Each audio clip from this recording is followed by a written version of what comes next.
Hello everyone, हमारी class में आप सबका स्वागत है। हम पढ़ रहे हैं जून मंथ की क्रॉनिकल मैगजीन। हम ये वाली मैगजीन कवर कर रहे हैं। इसमें हमने यूपी स्पेशल, राष्ट्रीय, अंतरराष्ट्रीय टॉपिक को कंप्लीट कर लिया है। आज हम पर्यावरण और पारिस्थितिकी को पढ़ेंगे। अगर आपने बाकी क्लासेस नहीं देखी हैं तो आप उनको भी देख सकते हैं। और यहाँ पे जो पर्यावरण और पारिस्थितिकी है इसको हम 2 पार्ट में कवर करेंगे। पहले पार्ट में हम डिटेल्ड न्यूज कवर करेंगे, उसके बाद उसी से रिलेटेड हम वन लाइनर फैक्ट्स कवर करेंगे।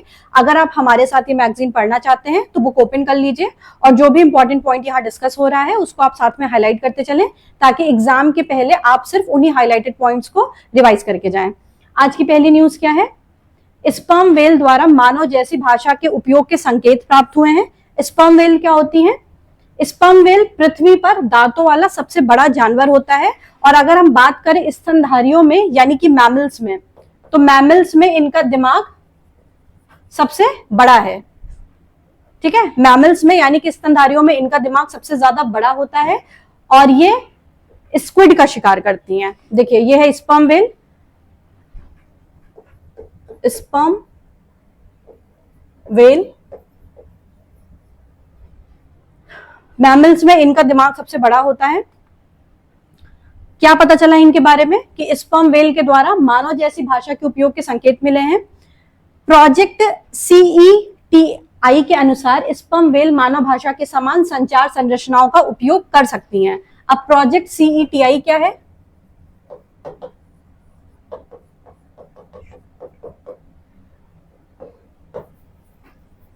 प्रोजेक्ट CETI क्या है? Citation translation initiative.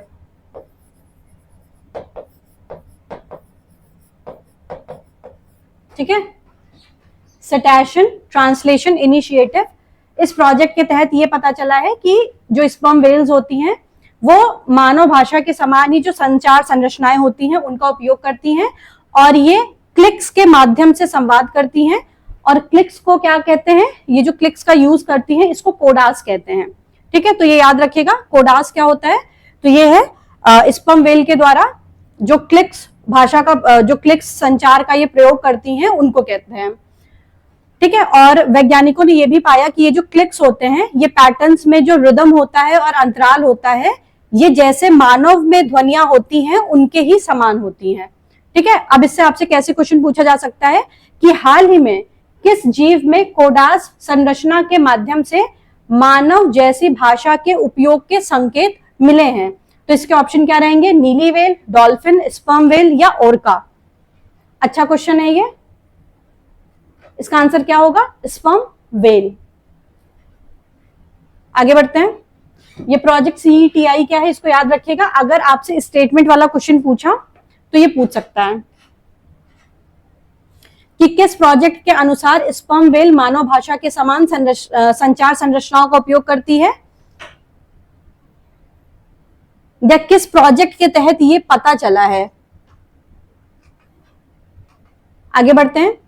विश्व पृथ्वी दिवस 2026 का आयोजन हुआ है 22 अप्रैल को राष्ट्रीय विज्ञान केंद्र दिल्ली में। अंटार्कटिक अन्वेषण पर व्याख्यान के साथ इसका आयोजन हुआ है और इसरो के डॉक्टर अमिताभ सेन गुप्ता ने इसमें व्याख्यान दिया है और नासा के आर्टेमिस 2 के चालक दल की इसमें फोटोज दिखाई गई हैं। और इसकी थीम क्या रही है? इसकी थीम रही है our planet, our power, our planet, हमारी शक्ति हमारा ग्रह। इसकी थीम इंपॉर्टेंट है। इस तरीके के एनवायरमेंट के क्वेश्चन, इस तरीके के जो एनवायरमेंट के टॉपिक्स होते हैं इसमें मेनली ये पूछा जाता है कि वो दिवस कब मनाया जाता है। एक तो ये पॉइंट इंपॉर्टेंट होता है और दूसरा ये होता है कि उसकी थीम क्या थी। ठीक है, तो थीम इसकी थी हमारी शक्ति हमारा ग्रह। और इसका लक्ष्य क्या है मुख्य? कि 2030 तक वैश्विक नवीकरणीय ऊर्जा को 3 गुना करना और 2040 तक प्लास्टिक उत्पादन में 60% की कमी लाना। बहुत इंपॉर्टेंट है, इसको याद रखिएगा और इसको विद ईयर याद रखिएगा। ठीक है, कि 2030 तक वैश्विक नवीकरणीय ऊर्जा को 3 गुना करना है। इसको आप ऐसे याद कर सकते हैं कि यहाँ पे 30 है तो 3 गुना, ठीक है, 3 है तो इसको 3 गुना तक करना है नवीकरणीय ऊर्जा को, और 2040 तक प्लास्टिक के उत्पादन में 60% की कमी लाना है। और वैश्विक वनीकरण के लिए द कैनोपी प्रोजेक्ट और द 25% रिवोल्यूशन अभियान भी शुरू किया गया है इसके तहत। और अगर हम बात करें विश्व पृथ्वी दिवस की, तो इसकी शुरुआत पहली बार 1970 में अमेरिकी सीनेटर गैलार्ड नेल्सन और डेनिस हेस के द्वारा की गई थी। ठीक है, तो मेनली इसमें आप ये याद रखेंगे कि इसकी थीम क्या थी, हमारी शक्ति हमारा ग्रह। विश्व पृथ्वी दिवस मनाया कब जाता है, 22 अप्रैल को। और इसके तहत कौन सा प्रोजेक्ट शुरू किया गया है, तो द कैनोपी प्रोजेक्ट और द 25% रेवोल्यूशन। और इसका मुख्य लक्ष्य क्या रहा है, तो 2030 तक वैश्विक नवीकरणीय ऊर्जा को 3 गुना करना और 2040 तक प्लास्टिक के प्रोडक्शन में 60% की कमी लाना। अब इससे कैसे क्वेश्चन पूछा जा सकता है कि विश्व पृथ्वी दिवस 2026 की थीम क्या रखी गई है, तो इसकी थीम थी आवर पावर आवर प्लैनेट, हमारी शक्ति हमारा ग्रह। आगे बढ़ते हैं। शेखा झील बनी भारत की 99वीं रामसर साइट। केंद्रीय पर्यावरण मंत्री भूपेंद्र यादव के द्वारा उत्तर प्रदेश के अलीगढ़ में स्थित शेखा झील पक्षी अभ्यारण्य को भारत की 99वीं रामसर साइट घोषित किया गया है। ठीक, तो आपसे क्वेश्चन ऐसे भी पूछा जा सकता है कि हाल ही में शेखा झील जो कि भारत की 99वीं रामसर साइट बनी, ये कहां पर स्थित है, तो ये अलीगढ़ में है, अलीगढ़ उत्तर प्रदेश में। अब टोटल यूपी में कितनी हो गई है, तो अब यूपी में 12 रामसर साइट्स हो गई हैं। ठीक है, ये फैक्ट इंपॉर्टेंट है, ये याद रखिएगा। शेखा झील के जुड़ने से अब उत्तर प्रदेश में 12 रामसर साइट्स हो गई हैं। और ये जो वेटलैंड्स होते हैं, ये सर्दियों के दौरान प्रवासी पक्षियों यानी कि जो माइग्रेटरी बर्ड्स होती हैं, ये उनका प्रमुख निवास स्थान होती हैं। और मध्य एशियाई फ्लाईवे पर महत्वपूर्ण ये स्टॉप ओवर्स भी होती है, मतलब ये जो माइग्रेटरी बर्ड्स होते हैं ये यहाँ पे आके रुकते हैं। मेनली इसमें कौन कौन शामिल है, बार हेडेड गूस और पेंटेड स्टार्क। ठीक है, और अगर हम बात करें वेटलैंड कंजर्वेशन की, तो वेटलैंड कंजर्वेशन के लिए रामसर कन्वेंशन 1971 में ईरान के रामसर शहर में हुआ था, जिसके नाम पे इसका नाम क्या पड़ गया है, नाम रखा जाता है रामसर साइट्स। ठीक है, तो मेनली आप ये याद रखिएगा कि रामसर कन्वेंशन 1971 में ईरान के रामसर शहर में इस पर हस्ताक्षर हुआ था। अब इससे कैसे क्वेश्चन पूछा जा सकता है कि भारत में 99वीं रामसर साइट शेखा झील पक्षी अभ्यारण्य किस राज्य में स्थित है, तो ये स्थित है उत्तर प्रदेश में। ठीक, और अगर इसको यूपी सेंट्रिक क्वेश्चन बनाना हुआ तो ये ऐसे पूछ लेगा कि हाल ही में शेखा झील, जिसको अभी 99वीं रामसर साइट घोषित करी गई है, उत्तर प्रदेश के किस जिले में है। आपको ऑप्शन देगा आगरा, मेरठ, अलीगढ़, लखनऊ। तो आप क्या टिक करेंगे इसमें, अलीगढ़, याद रखिएगा इसको। आगे बढ़ते हैं। महिला जलवायु रक्षकों को गोल्डमैन पर्यावरण पुरस्कार प्रदान किया गया है। दुनिया भर की 6 महिला पर्यावरण रक्षकों को 2026 के लिए गोल्डमैन पर्यावरण पुरस्कार से सम्मानित किया गया है। और ये जो गोल्डमैन पर्यावरण अवार्ड होता है, इसको ग्रीन नोबेल भी कहते हैं। ठीक है, और इसमें 6 विजेताएं जो हैं ये सभी महिलाएं हैं। और इसमें कोलंबियाई कार्यकर्ता युवेलिस नतालिया मोरेलिस ने एग्वा विल आंदोलन का नेतृत्व कर, इसमें ये इस आंदोलन का नाम याद रखिएगा। ठीक है, एग्वा विल आंदोलन का नेतृत्व कर मैगडालेना नदी के किनारे, इस रिवर का नाम भी याद रखिएगा, मैगडालेना नदी के किनारे इको पेट्रोल और एक्सॉन मोबिल की फ्रैकिंग परियोजनाओं को रोका है। ठीक है, किस लिए इनको इस अवार्ड से सम्मानित किया गया है, क्योंकि इन्होंने फ्रैकिंग परियोजना को रोका है। फ्रैकिंग क्या होती है, फ्रैकिंग जो है हाई प्रेशर वाले तरल पदार्थ का उपयोग कर कर जो अंडरग्राउंड यानी कि जो भूमिगत शेल चट्टाने होती हैं उनसे तेल और गैस निकालने की एक प्रक्रिया होती है। ठीक है, तो इन्होंने मेनली फ्रैकिंग को रोका है। कहां पे, मैगडालेना रिवर के किनारे। किस आंदोलन के तहत, एग्वाविल आंदोलन के तहत, जिसके लिए इनको गोल्डमैन पर्यावरण अवार्ड से सम्मानित किया गया है। और इसको ग्रीन नोबेल भी कहते हैं। और बाकी अन्य विजेताओं के नाम क्या है, बोरिम किम, सारा फिंच, अलाना अकाक हेले, इरोरो तानशी और मतबोव। खैर इतना इंपॉर्टेंट नहीं है, ये नाम तो नहीं पूछे जाएंगे आपसे, बस मेनली आप ये याद रखिएगा कि अगर उसको स्टेटमेंट वाइज बनाना हुआ तो ऐसे क्वेश्चन पूछ सकता है ये कि गोल्डमैन पर्यावरण पुरस्कार में 7 महिलाओं को सम्मानित किया गया। तो ये स्टेटमेंट गलत हो जाएगा, 7 महिलाओं को नहीं 6 महिलाओं को सम्मानित किया गया है। और इन्होंने फ्रैकिंग परियोजना को रोका, तो ये स्टेटमेंट सही हो जाएगा। ठीक है, अब इससे कैसे क्वेश्चन पूछा जा सकता है कि गोल्डमैन पर्यावरण पुरस्कार 2026 के संदर्भ में कोलंबियाई कार्यकर्ता युवेलिस नतालिया मोरेलिस ने किस आंदोलन का नेतृत्व किया? तो नेतृत्व किया एग्वाविल आंदोलन का। अब जो इसकी नेतृत्व करता थी उनका नाम इंपॉर्टेंट है, तो बस आप उनका नाम लर्न कर लीजिएगा। क्या नाम है इनका?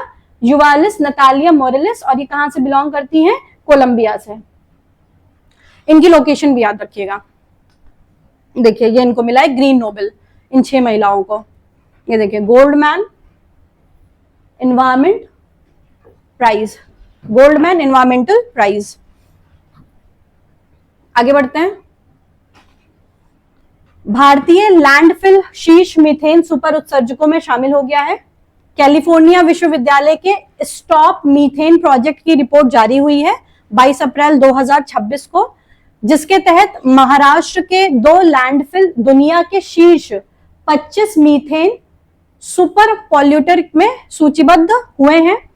ठीक है, यानी कि जो भारतीय लैंडफिल हैं उसमें जो महाराष्ट्र के 2 लैंडफिल्स हैं वो सबसे ज्यादा मीथेन का उत्सर्जन करते हैं। कॉपर मैपर सैटेलाइट का उपयोग कर 18 देशों में 25 साइटों की पहचान करी गई है, जहां पे 3.6 से 7.5 टन मीथेन जो है प्रति घंटे उत्सर्जित होती है। इसका पता लगाया गया है किसके द्वारा? कार्बन मैपर सैटेलाइट का प्रयोग करके। और सबसे ज्यादा कौन एमिट करता है मीथेन? तो ये करता है ब्यूनस आयर्स। ठीक है, अर्जेंटीना का है ये। कितना घंटे? 7.6 टन पर आवर करता है ये। ठीक है, तो इसमें जो शीर्ष पे कौन है ये याद रखिएगा, ब्यूनस आयर्स, ये अर्जेंटीना की कैपिटल है, ये करती है, ये याद रखिएगा। कितना करती है? 7.6 टन पर घंटे करती है। और इसके अलावा कार्बन मैपर सैटेलाइट का प्रयोग किया गया था, और महाराष्ट्र की 2 साइट्स इसमें शामिल है, ये याद रखिएगा। मीथेन क्या होती है? मीथेन एक शक्तिशाली ग्रीन हाउस गैस होती है, जिसकी 20 वर्ष के अंतराल में जो वार्मिंग प्रभाव क्षमता होती है वो कार्बन डाइऑक्साइड की तुलना में 80 गुना ज्यादा होती है। कैसे क्वेश्चन पूछा जा सकता है कि यूसीएलए के स्टॉप मीथेन प्रोजेक्ट के अनुसार भारत के किस राज्य के 2 लैंडफिल शीर्ष 25 वैश्विक सुपर उत्सर्जकों में शामिल हुए हैं? दिल्ली, गुजरात, महाराष्ट्र या कर्नाटका? तो इसका आंसर क्या होगा? महाराष्ट्र।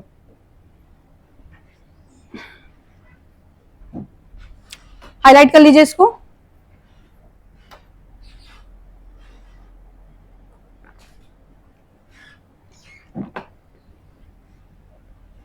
आगे बढ़ते हैं। 9th India international water week 2026 का शुभारंभ हुआ। यह हुआ था अप्रैल में, 22 अप्रैल 2026 को। केंद्रीय जल शक्ति मंत्री CR पाटिल ने 9th India international water week के शुभंकर और वेबसाइट को इन्होंने लॉन्च किया है। और इसका आयोजन 22 से 26 सितंबर 2026 तक नई दिल्ली में होगा। ठीक है, अभी इन्होंने सिर्फ इसका मैस्कॉट और इसकी वेबसाइट को लॉन्च किया है। प्रॉपर ये आयोजन 22 से 26 सितंबर 2026 में नई दिल्ली में होगा। इसका उद्देश्य रहेगा कि जल संसाधन प्रबंधन में ज्ञान और सर्वोत्तम प्रथाओं को साझा करने के लिए वैश्विक विशेषज्ञों, योजनाकारों और नवप्रवर्तकों को एक मंच पर एक साथ लाना। इसमें क्या है कि राष्ट्रीय जल संरक्षण पहलों के तहत अब तक 60 लाख से अधिक कृत्रिम पुनर्भरण संरचनाएं बनाई जा चुकी हैं, और इसका लक्ष्य है जल सुरक्षा को मजबूत करने के लिए मई 2026 तक 1 करोड़ ऐसी संरचनाएं और बनाई जाए। अब इससे कैसे क्वेश्चन पूछा जा सकता है कि 9वें इंडिया इंटरनेशनल वाटर वीक 2026 का मुख्य आयोजन कहां किया जाएगा? तो इसका मुख्य आयोजन 22 से 26 सितंबर 2026 को नई दिल्ली में किया जाएगा। आगे बढ़ते हैं। साल्वीन नदी प्रदूषण संकट के बारे में ये न्यूज है। जो साल्वीन रिवर होती है ये म्यांमार और थाईलैंड की सीमा पर बहती है, और इसमें खतरनाक आर्सेनिक जो आर्सेनिक होता है उसके प्रदूषण का पता चला है। और इसका जो मुख्य स्रोत है वो रेयर अर्थ मेटल्स यानी कि जो दुर्लभ पृथ्वी तत्व होते हैं उनका है, और सोने के खनन की वजह से जो इन सीटू लीचिंग होती है, लीचिंग की वजह से जो केमिकल रिलीज होते हैं वो मेनली इसका रीजन है आर्सेनिक के पॉल्यूशन के इस नदी में इंक्रीज होने का। ठीक है, और अगर हम इसकी सहायक नदियों की बात करें तो सहायक नदियों में आर्सेनिक का स्तर 0.554 mg पर लीटर पाया गया है, जो कि WHO की 0.01 mg पर लीटर की सीमा से बहुत ज्यादा है। मतलब ये इनकी सीमा है कितनी, 0.01 mg पर लीटर, इतना होना चाहिए, लेकिन इससे बहुत ज्यादा पाया गया है। कितना पाया गया है, 0.554 mg पर लीटर, जिसकी वजह से मछलियों में विकृति दिखाई दे रही है। ठीक है, और थाईलैंड ने अक्टूबर 2025 में इस क्षेत्र से चावल के शिपमेंट को खारिज कर दिया था, क्योंकि इसमें आर्सेनिक का जो सांद्रण था वो बहुत ज्यादा था। और अगर हम बात करें साल्वीन रिवर की, तो ये 3300 किलोमीटर लंबी है। ये एशिया की सबसे लंबी बिना बांध वाली नदी है, जो तिब्बत से निकलकर अंडमान सागर में गिरती है। अब इससे कैसे क्वेश्चन पूछा जा सकता है कि हाल ही में किस नदी में खनन रसायनों के कारण खतरनाक आर्सेनिक प्रदूषण का संकट सामने आया है? तो ऑप्शन देगा आपको Mekong river, Salween river, Irrawaddy river, Yangtze river. तो इसका आंसर क्या हो जाएगा, साल्वीन रिवर। ठीक है, ये देखिए, ये है साल्वीन रिवर, ये तिब्बत से ओरिजिनेट होती है और अंडमान सी में गिरती है। ठीक है, ये देखिए, ये है, ये जो ब्लू लाइन है ये साल्वीन रिवर है। और इसके बारे में एक फैक्ट ये भी याद रखिएगा कि ये जो साल्वीन रिवर होती है ये एशिया की सबसे लंबी बिना बांध वाली नदी है। ये तिब्बत से निकल के अंडमान सागर में गिरती है और मेनली ये म्यांमार और थाईलैंड की सीमा पर बहती है। ये देखिए, इधर थाईलैंड है, इधर ये म्यांमार है, और ये थाईलैंड है, और ये इसकी सीमा पर फ्लो हो रही है। आगे बढ़ते हैं। मेघालय की गारो पहाड़ियों में सांप की नई प्रजाति की खोज हुई है। क्या नाम है इस प्रजाति का, कैलमारिया गारोएंसिस। ठीक है, तो इसको आप याद कर सकते हैं, ज्यादा दिक्कत नहीं होगी क्योंकि इसके नाम में ही क्या आया है, गारोएंसिस। तो गारो से आप याद रखेंगे कि ये मेघालय की गारो पहाड़ियों में मिली है। इसकी विशेषता क्या है, ये कैलामारिया जिनस से संबंधित है। इसको रीड स्नेक भी कहते हैं। ये छोटे गुप्त स्वभाव वाले सांप होते हैं जो अंडरग्राउंड या सूखी पत्तियों के नीचे रहते हैं। और ये खोज zoological survey of India, cotton university और इंडोनेशियाई शोधकर्ताओं के संयुक्त प्रयासों से हुई है। मेनली आप इसमें ये याद रखेंगे कि कहाँ खोजी गई है, तो मेघालय के गारो पहाड़ी में खोजी गई है। इसका नाम क्या है, कैलमारिया गारोएंसिस, और जनरली इसका नाम क्या है, इसको रीड स्नेक कहते हैं। ठीक है, और गारो पहाड़ी जो है ये जैव विविधता हॉटस्पॉट का हिस्सा है। यहाँ पे कई अज्ञात प्रजातियां भी निवास करती हैं। अब इससे कैसे क्वेश्चन पूछा जा सकता है कि हाल ही में कैलमारिया गारोएंसिस नामक सांप की नई प्रजाति भारत के किस राज्य में खोजी गई है? तो ये खोजी गई है मेघालय में। इसको रीड स्नेक भी कहते हैं। ठीक, ये देखिए, रीड स्नेक, रीड स्नेक। आगे बढ़ते हैं। Atoms for net zero initiative क्या है ये अंतरराष्ट्रीय परमाणु ऊर्जा एजेंसी यानी कि इंटरनेशनल एटॉमिक एनर्जी एजेंसी के द्वारा, इंटरनेशनल एटॉमिक एनर्जी एजेंसी यानी कि IAEA के द्वारा एक ये पहल है जिसकी शुरुआत करी गई है। क्या नाम है इसका, एटम्स फॉर नेट जीरो, जो सदस्य देशों को नेट जीरो लक्ष्यों के लिए परमाणु ऊर्जा उपयोग में समर्थन देती है। और इसको जनवरी 2025 में मिस्र में यानी कि इजिप्ट में COP27 जलवायु सम्मेलन के दौरान लॉन्च किया गया था। और ये IAEA की मैसेज और फ्रेम्स जैसे विश्लेषणात्मक उपकरणों का उपयोग कर स्वच्छ ऊर्जा परिदृश्य को विकसित करती है।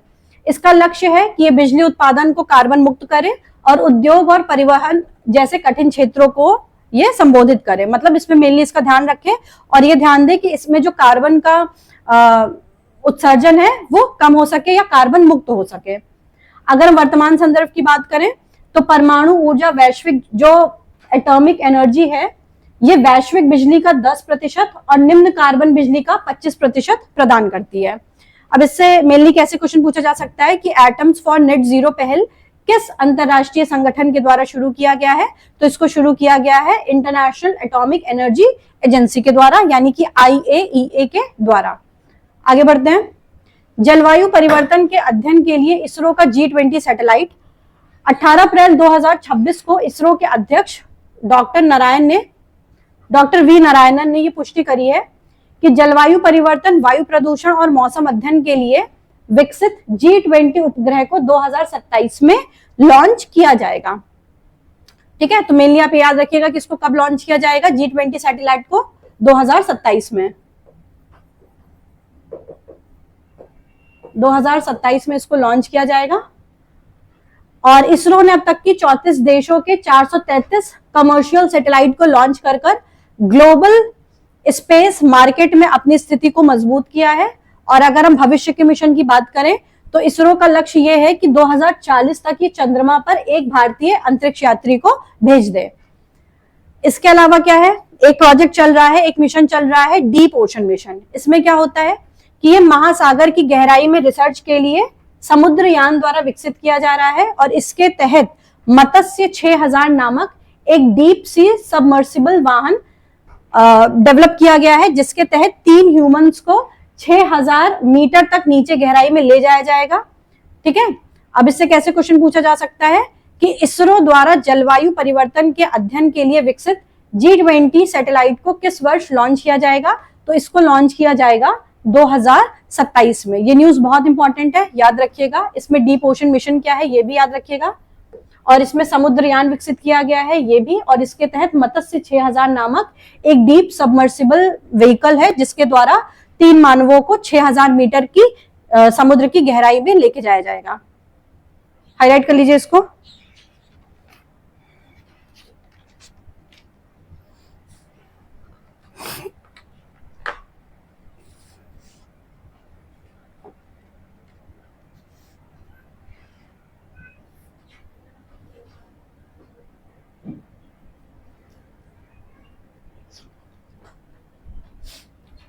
आगे बढ़ते हैं।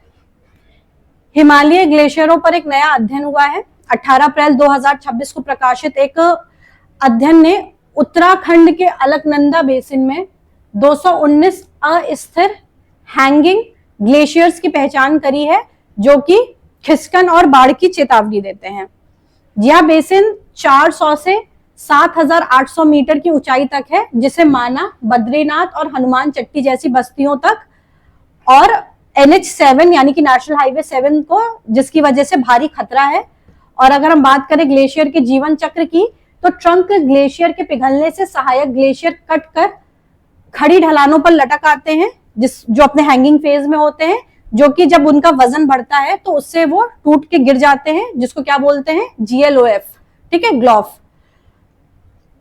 और इसका रीजन क्या है कि पिछले 2 दशकों में हिमालयी क्षेत्र में वैश्विक औसत से अधिक वार्मिंग और उच्च जलवायु फोर्सिंग इसके प्रमुख ट्रिगर है, यानी कि ग्लोबल वार्मिंग बढ़ रही है, जिसकी वजह से जो गर्माहट है वो बढ़ रही है, जिसकी वजह से ये सारी चीजें ट्रिगर हो रही है। अब इससे कैसे क्वेश्चन पूछा जा सकता है कि हालिया अध्ययन के अनुसार उत्तराखंड के किस बेसिन में 219 हैंगिंग ग्लेशियर की पहचान करी गई है?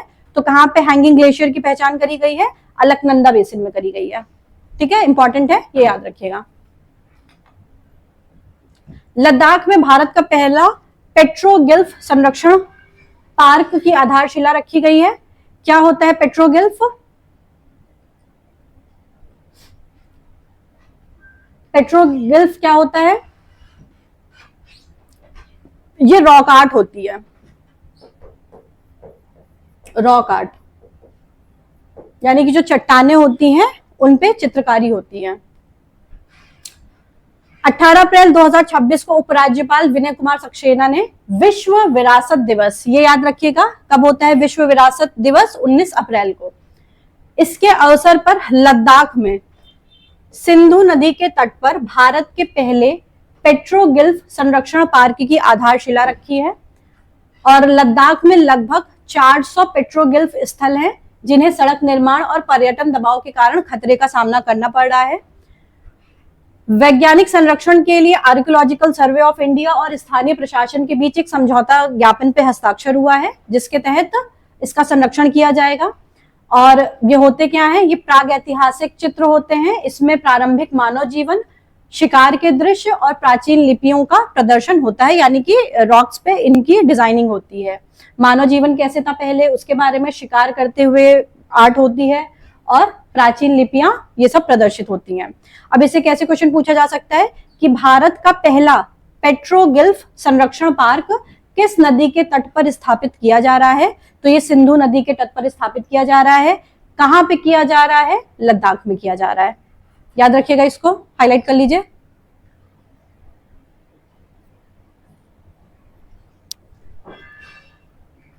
आगे बढ़ते हैं। भारत ने COP 33 जलवायु शिखर सम्मेलन मेजबानी से अपना नाम वापस ले लिया है। ये मेजबानी भारत 2028 में करने वाला था, जिससे इसने अपना नाम वापस ले लिया है। और भारत ने इसका रीजन बताया है कि 2028 के लिए ये अभी प्रिपेयर नहीं है।